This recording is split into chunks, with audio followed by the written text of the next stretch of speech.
5 a.m. Not my usual waking hour on an airsoft day, but I'm preparing early because today I will be playing at the Fortress Airsoft Gamesite. The site is located in Meycauayan, Bulacan. It's about an hour and a half drive, hence the early preparation. I already packed my things. Boy Scout. Jamaican patty for breakfast, my favorite. Then time to hit the road.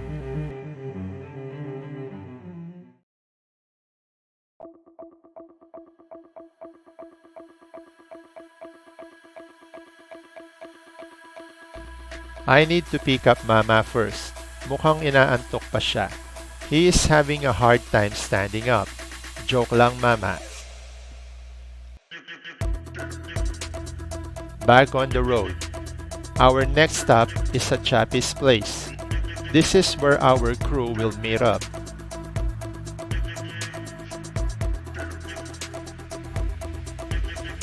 The boys are already here. We will just wait for my cousin Tope, then we will meet the rest of the pack.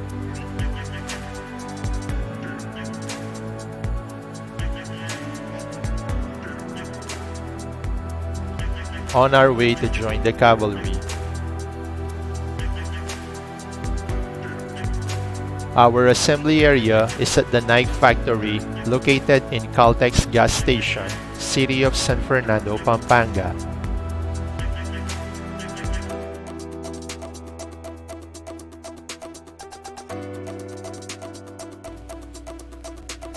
Arrived just in time. Morning. What are you whopping? Greet muna and charge up while we wait for the others. Stop.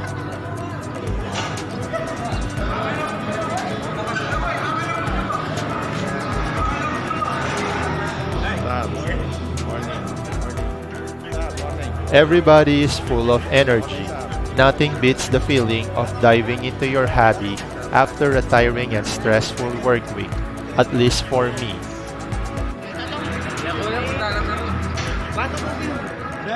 Morning. Morning, Doc.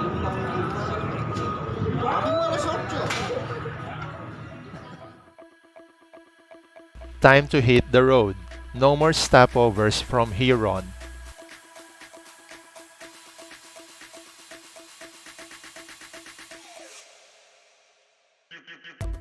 One thing that I love playing far from home is the travel.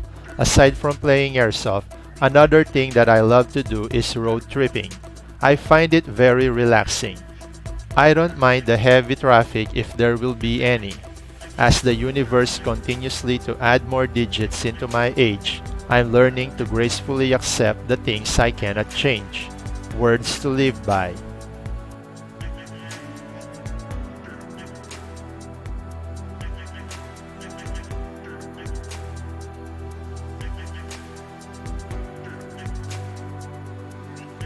Finally, we arrive at our destination.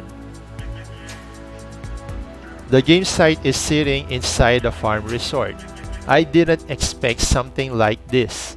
It's like a bonus.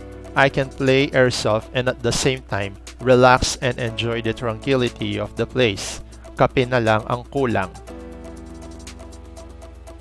Anyway, let's check out this lovely place. Welcome to the Fortress, a resort farm themed game site located in Meycauayan, Bulacan.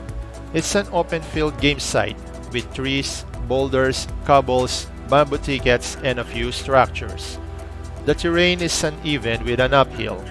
The field is fitted with tires similar to those you see on speedball sites that allow players to move from cover to cover.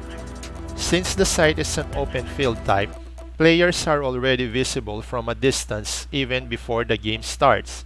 But don't worry, that is not a deal breaker because it is still up to the player on how to apply maneuvering tactics in order to lure, deceive, and take down the other team. Another factor to take into account when playing in this site is wind speed and direction. Since there isn't much enough objects to block the wind, shots should be compensated accordingly. Uphill and downhill shooting should also be considered, as both will have an impact on hitting the target. Okay, I think that's all. Time to gear up and let's get it on. Scenario: bomb planting and defusal. One team is tasked to plant the bomb while the other team will attempt to defuse it. We are playing on the defusal team. It is my first time to play in an open field. Honestly, I have no idea at all where to position myself. As a sniper, concealment is no longer on my side as I'm already exposed. So I will just stick with a conventional cornering method, then just figure out things later. It may sound good, but in reality, it's just bahala na. I found Vincent along the way. He is occupied. He tagged the target, but it is out of range. There is nothing to do here other than to observe and tag more targets. Besides, in front of us is a clearing. Wind is gushing, so we won't be able to fire effectively anyway. We need to get closer.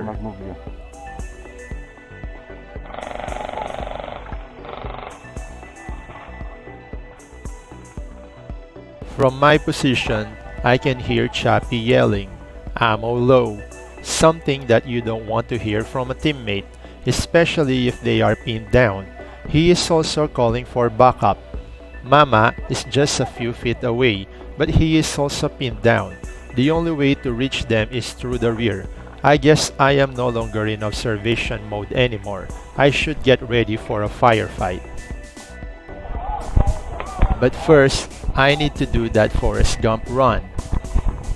Come on, Will. You can do it. Almost there. Now jump. Nice. As soon as I reach the boulder, I can already see the enemy uphill. I am being fired upon. You can even see the impact on the right face of the boulder. I need to return fire. Shooting uphill is a different game. None of my shots landed successfully, but at least they are preventing the enemy from popping out their heads and opening fire. This will provide me an ample opportunity to reach and assist Chappy. Banded dyan sir, banded. Kaya doon rin ka na? Wah, sige! Push! Ini. Sniper shot requested. Yan. Sir, ito na. It's a clean hit, but unfortunately, it was not called. Carry lang. I made a few follow-up shots, but most of them missed.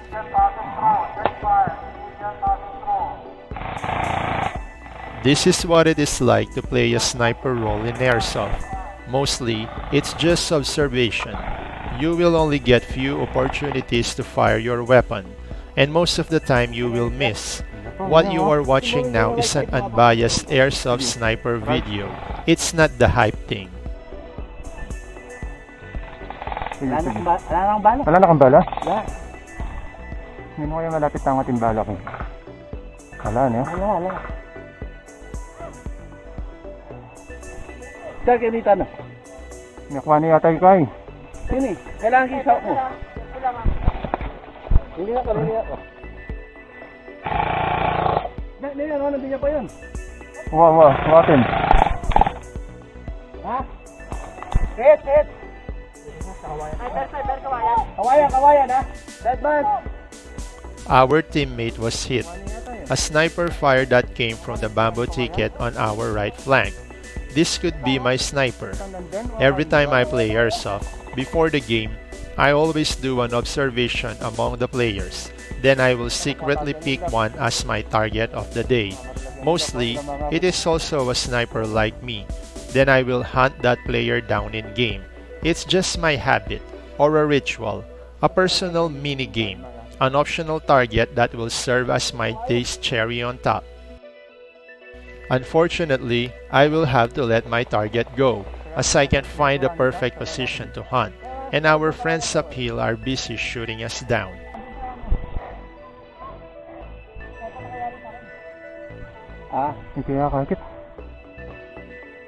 Out of nowhere, this player just appeared like a wild Pokemon. Left side. Stop. Ay, Sadly, my shots were not called again. 2 targets in one game, but it's okay. Again, carry lang. As long as I can see my shots hitting my target, I am already happy with that. Meron tayo dito sobrang dayo. The round is about to end, and the enemy is closing in. The bomb is not yet defused. We are still busy hunting down and holding our ground. Then suddenly, Chappie heard something snap.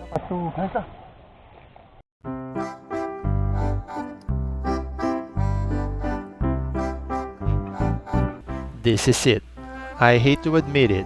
We made a mistake. We left the right flank unguarded, and this guy just managed to outflank us. I'll just close my eyes and accept my fate. ay, sir. Luckily, Chappie was able to take him out as well. It was his magazine's last straw. Buti na lang. Nice, sir. Anyway, time to wrap up today's vlog and enjoy the remaining games. Tayo.